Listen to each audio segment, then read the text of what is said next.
Olá! Hoje, para dar continuidade às leituras, venho aqui mostrar para vocês o livro Orar 15 Dias com Santa Luísa de Marilac. As irmãs Filhas da Caridade que me emprestaram esse livro. E eu quero compartilhar com vocês a leitura, pois assim eu me motivo mais a ler e posso estar compartilhando a história da Santa Luísa, uma mulher forte, devota, que fez um trabalho tão lindo para as pessoas. Então vamos lá.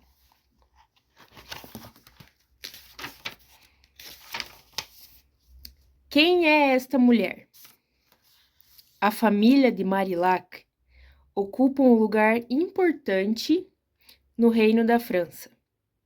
Guilherme, o avô de Luísa, foi superintendente das finanças. Seu tio e tutor, Miguel, tornar-se-á o guarda dos selos sob o comando de Richelieu. Ele será destituído depois da Jornada do Logro, Journée des Dupes, da qual ele foi um dos principais instigadores com seu meio-irmão, o Marechal de Marillac. Luísa nasceu em 12 de agosto de 1591. O nome de sua mãe é desconhecido. Seu pai, Luís, era viúvo. Ele casara 3 anos mais tarde com Antonieta Le Camus, viúva e mãe de 3 crianças pequenas. Desde a mais tenra idade, confiada ao Mosteiro Real de Poissy, próximo de Paris, onde religiosas dominicanas educam algumas meninas da nobreza, Luísa receberá uma educação ao mesmo tempo espiritual e humanista. Aprende a ler e a escrever, a conhecer Deus e a rezar. Por volta dos 12 anos, é colocada num pensionato de meninas em Paris, mantido por uma mestra hábil e virtuosa. É difícil saber quem decidiu a mudança. Se foi o pai, em meio a graves dificuldades financeiras, ou seu tutor. Pouco depois da morte do pai, em 1604. O estilo de vida é bem diferente, pois o pensionato se mantém com dificuldade. Nele, Luísa descobre a pobreza e aprende o que é necessário a uma mulher para cuidar de sua casa. Em 1606, Luísa de Marillac participa de uma longa procissão que conduz as religiosas capuchinhas ao seu novo mosteiro, na rua Saint-Honoré, em Paris. Sente desejo de consagrar-se a Deus nesta vida, de pobreza e de trabalho manual. Mas, como toda jovem do século XVII, ela não pode decidir sozinha seu projeto de vida. Deve obter a autorização de seu tutor Miguel de Marillac. Este a envia ao provincial dos capuchinhos, padre Champigny, que recusa seu pedido, alegando sua saúde frágil. Ele diz: Deus tem outros desígnios para vós. A aflição da jovem é grande. Segundo os costumes do século XVII, o tutor decide então casá-la. Em 5 de fevereiro de 1613, o casamento é celebrado na Igreja São Gervásio, em Paris. Luísa de Marillac torna-se esposa de Antônio Legras, escudeiro e secretário da rainha. Por ser seu marido um simples burguês, ela conservara o tratamento de senhorita, Mademoiselle Legras, porque o de senhora, Madame, é reservado às mulheres da nobreza. Durante vários anos, a felicidade e a fortuna reinam no lar dos Legras. Seu filho Miguel nasce em 13 de outubro de 1613, para grande alegria do casal. Mas, a partir de 1622, a situação muda. A doença modifica o temperamento de Antônio, que se torna irritado e exigente. Luísa inquieta-se, perturba-se. É tomada pela ansiedade. Não seria ela a responsável por essa doença? Deveria reconhecer que a mão de Deus a estava punindo por ter-lhe sido infiel, não cumprindo a promessa de tornar-se religiosa? A escuridão invade sua alma. Pouco a pouco, ela mergulha num estado depressivo, apesar do apoio e do encorajamento do seu diretor espiritual, Padre Pierre Camus, pregador, muito apreciado e amigo de Francisco de Sales.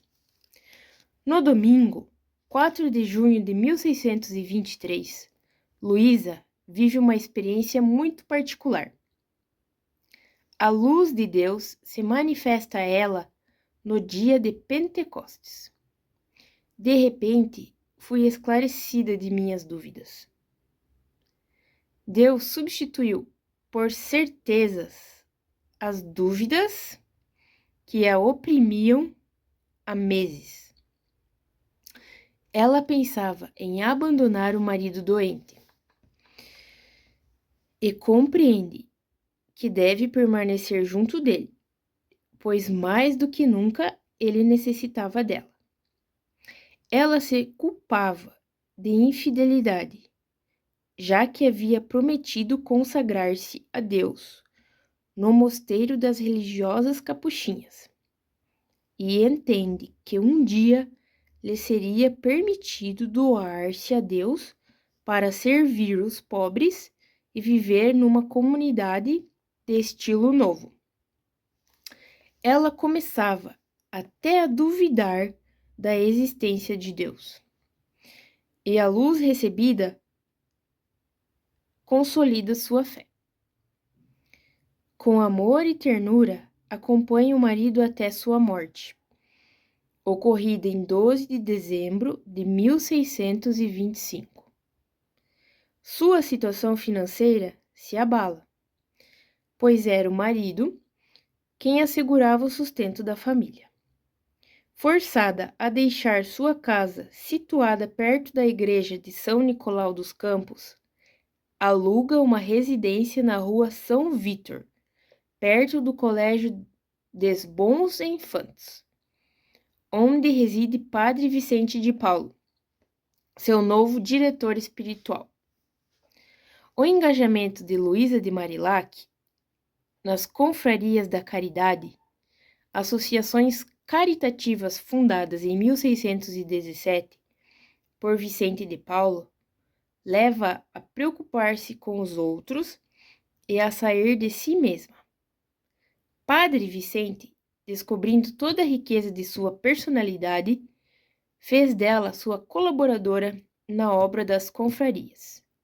Em 1630, quando as camponesas vêm a Paris para ajudar as damas da caridade nas tarefas mais simples e humildes que a situação dos doentes requer, Vicente de Paulo pede a Luísa de Marillac para acolhê-las, formá-las e acompanhá-las. Pouco a pouco surge em seu espírito a necessidade de reunir numa confraria distinta daquela das damas da caridade. Essas camponesas que desejam aprofundar o sentido de seu compromisso. Em 29 de novembro de 1633, nasce a Companhia das Filhas da Caridade, frequentemente chamadas de Irmãs de São Vicente de Paulo, que durante 27 anos Luísa de Marillac dirigirá, garantindo a formação humana e espiritual das irmãs. Em 25 de março de 1642, com 4 irmãs, ela se compromete por votos a serviço de Cristo junto aos pobres. Rapidamente, chegam apelos de diferentes confrarias da caridade de Paris, depois das aldeias, solicitando o envio de algumas filhas da caridade para socorrer os pobres. A resposta só será positiva em se tratando de pobres sem qualquer outro socorro. O serviço das filhas da caridade se amplia. Visitas e cuidados aos doentes em domicílios ou em hospitais. Acolhida e educação das crianças abandonadas. Escolas para as meninas pobres dos campos. Cuidado dos galerianos doentes, etc. Os anos de 1644 e 1649 são para Luísa anos de duras provas. A Companhia das Filhas da Caridade atravessa um período difícil.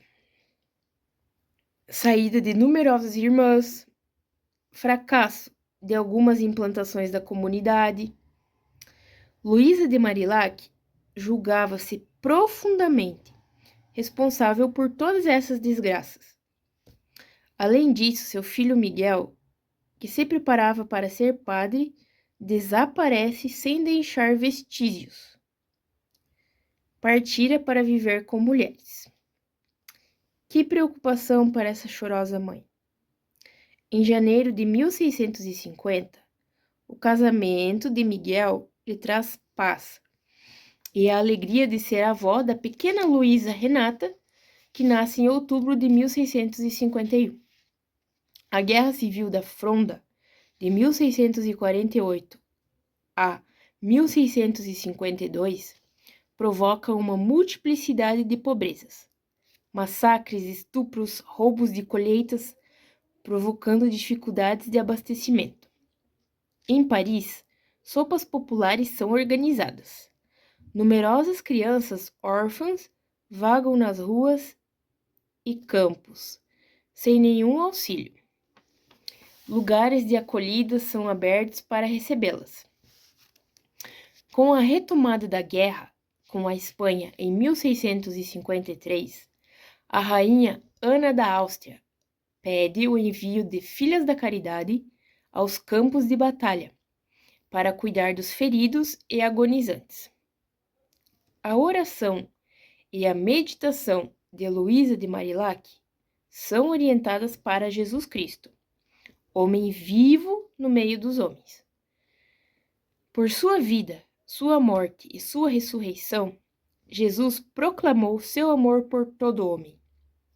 Em suas cartas, Luísa de Marillac conduz as irmãs a um aprofundamento de seu compromisso e a ajudá-las a reler a vida na perspectiva do Evangelho. Para evitar que essa nova comunidade, vivendo em pleno mundo, não seja um dia enclausurada, Luísa de Marillac convenceu Vicente de Paulo a aceitar a responsabilidade desse grupo,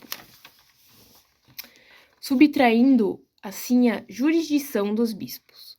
Ela se recorda de que Francisco de Sales, por imposição do bispo de Lyon, viu-se obrigado a enclausurar as religiosas da visitação, impedindo-as de continuar a ir às casas dos doentes e dos pobres.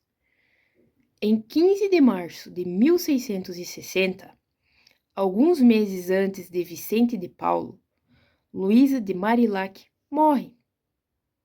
Seu filho, sua nora e sua neta de 9 anos Algumas damas da caridade e numerosas irmãs a acompanharam durante sua agonia e rezaram com ela. Seu corpo foi enterrado no cemitério junto à paróquia de São Lourenço, em Paris. Seus restos mortais transferidos mais tarde para a casa mãe das Filhas da Caridade. Em 11 de março